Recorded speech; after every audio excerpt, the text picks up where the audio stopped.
Moments away from first pitch here at Charles H. Braun Stadium. Let's take a look at the Flames batting order for today. Leading it off, Ashton Kampa, then Jake Bussin, Thomas Curry in the 1-2-3 spots, Andrew Pishka, Lucas Smith, Sean Cody, then Fidel Colon, Alexander Wright, and Gavin Acosta to start us off for head coach Sean McDermott's squad.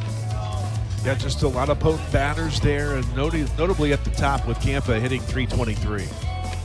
And then the starting pitcher for the University of Evansville, it will be Kenton Deverman, the man who is slotted into this Sunday spot and started to solidify it here after some up and down moments and some injury struggles a little bit earlier in the season. He seems to be leveling out here a little bit and really solidifying himself again.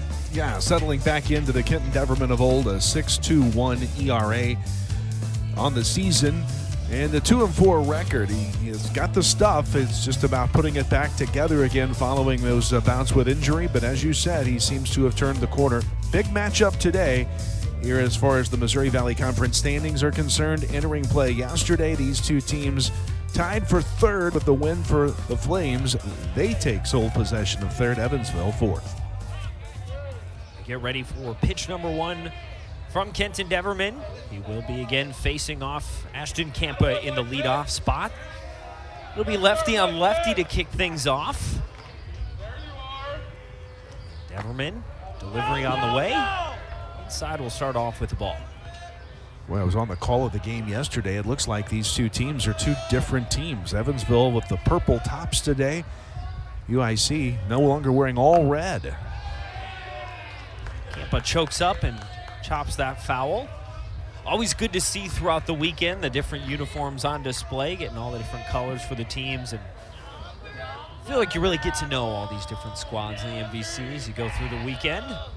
1-1 on the way from Deverman. Kampa chops this one, and that'll drop in shallow left field for a base hit. Well, kind of an excuse me swing there, but able to get it out of the infield over the head of McConnell at short, and a leadoff base hit gets the Flames started. And Kampa, he's been on a little bit of a roll here in this series. He has had a hit in both games of the series so far, and that'll bring in Jake Bussin to see what he can do with the leadoff man on. Well, Bussin, the junior, hitting .282 on the season, has started and played in every game they've played this season. One of only two players to do that in the Flames starting lineup today. Big swing and miss on the first pitch. Bussin sees of the day.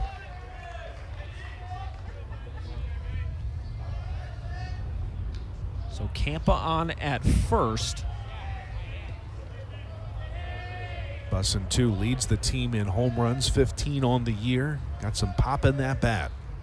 Here's the 0-1. He's liking what he's seeing on the first two, just not able to find the ball. He starts with an 0-2 hole. Like he was swinging for home run number 16 on the first two. Sure cuts. Looks like it.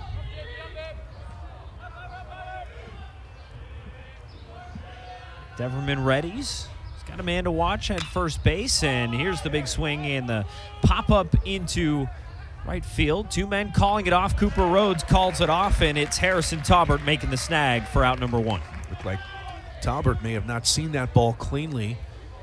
Kind of started to break back and then had to race in as you look at the Evansville defense.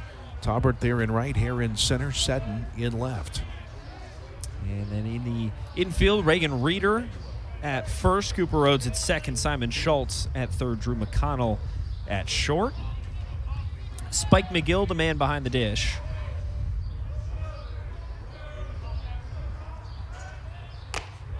New man in, swing and miss from Thomas Curry after Deverman in the Purple Ace defense retires Jake Bussin. Again, scoring has been at a premium in this series so far. We talked about in the open, 2-2-1 games. Each team taking one. We'll see if we get one more today. Well, it's interesting because these first three batters for the Flames look like they're tired of scoring one or two runs. They are up there to have a difference-making swing, at least early in their at-bats here. Yeah, there are no apologies or not shying away in these swings here. 1-1 with one down. Just the delivery from Deverman that stays in to some groans from a solid crowd here at Charles H. Braun Stadium today on Sunday.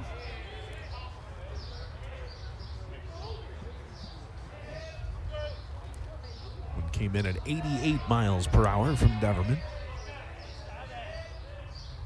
2-1 on the way. Curry gets good contact and another base hit.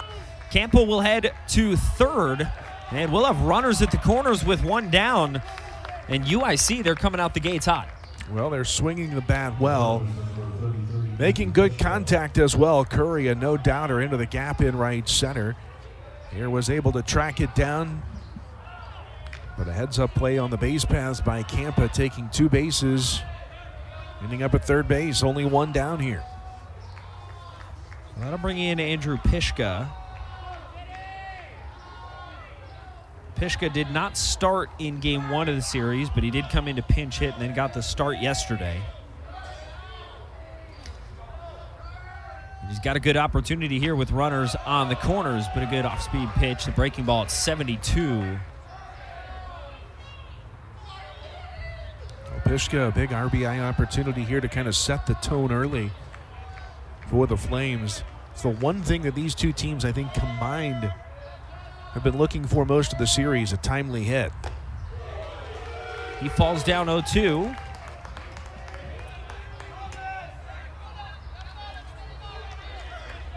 Pishka spent 2 seasons at St. Charles Community College before returning back to his home state of Illinois. Getting good experience for the junior. Another swing and miss, and strikeout number 1 of the day for Kenton Deverman, and it gets him an important out number 2. See if he can find that third one and strand some runners on to start things off. 45th strikeout of the season for Kenton Deverman. He's got strikeout capability, and as you mentioned, a timely opportunity for that. Much needed out. Now the Aces an out away from getting out of the jam. Yeah, we saw a lot of that strikeout ability in his freshman season. Took a little bit of a dip last year. 2 down now as he welcomes in Lucas Smith to batter's box.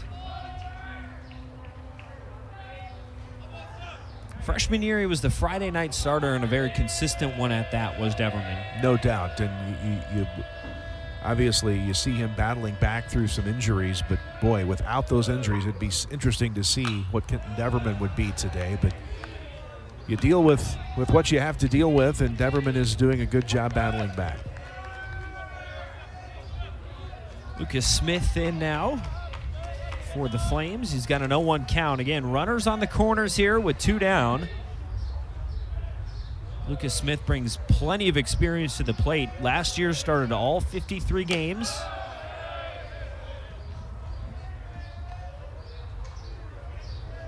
You're going to hear a theme in this UIC lineup, and that is juniors. 6 of the 9 in the lineup are all juniors.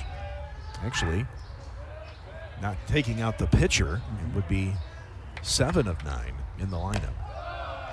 2-1 stays away. Deverman does have a base to work with here, but I would imagine he'd much rather just take the out here. The man in the DH spot today. Deverman does not walk batters often, only 7 free passes. Here's the 3-1. This one in foul territory. Heading over, and that'll hop off the roof of the still under construction Kyle Freeland clubhouse. That is looking beautiful, though, down the first base line, and will be a big asset for the Purple Aces program. Kyle Freeland, of course, the man with the Colorado Rockies, former Evansville Purple Ace, making a big donation to the program. 3-2 payoff pitch, fouled back. We'll do it again. Not officially open, but alumni weekend this weekend here in Evansville, and the teams that were welcomed back, including the 2006 conference and tournament MVC champion team, they were hanging out in that balcony level yesterday.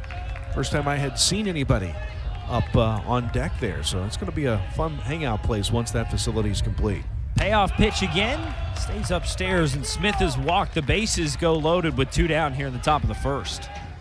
A rare walk from Deverman, just the 8th of the season, but now a chance for somebody not a junior, the freshman Sean Cody, to do some damage here in the first, and he has made some sensational defensive plays in this series, and it's been a pretty good weekend for Sean Cody. This would a hit here would certainly cap his weekend. Yeah, we saw he's flashed the leather on the defensive side. We talked about that in the open, that big grab he had at short yesterday as he fouls the first pitch off. He was 2 for 2 in game 1 of this series and 1 for 4 yesterday, so he has made some good contact here in Evansville. Here's the 0-1.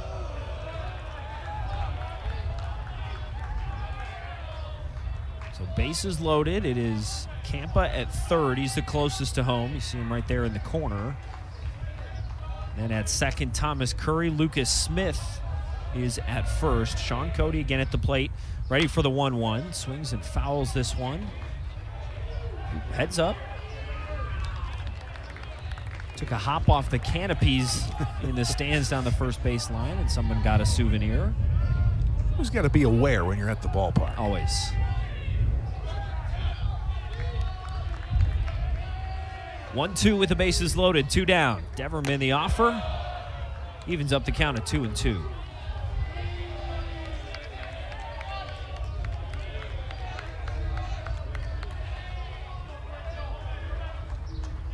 Sean Cody is on quite the run here, too. He's on a 14-game hit streak. Boy, would he love to stay hot here. The 2-2. Count goes full. No room to breathe here for Kenton Deverman either. Most exciting play in the game getting ready to happen. Everybody's going to get a head start. Big pitch early in this one. Sure is. We're in the top of the first, and we already have what feels like a turning point. The payoff, swing and a miss. Deverman gets him to go. Kenton Deverman knocks down Sean Cody, strands all 3 runners, and gets the job done. We'll head to the bottom of the first and meet the batting order for the Purple Aces. You're watching college baseball right here on ESPN+.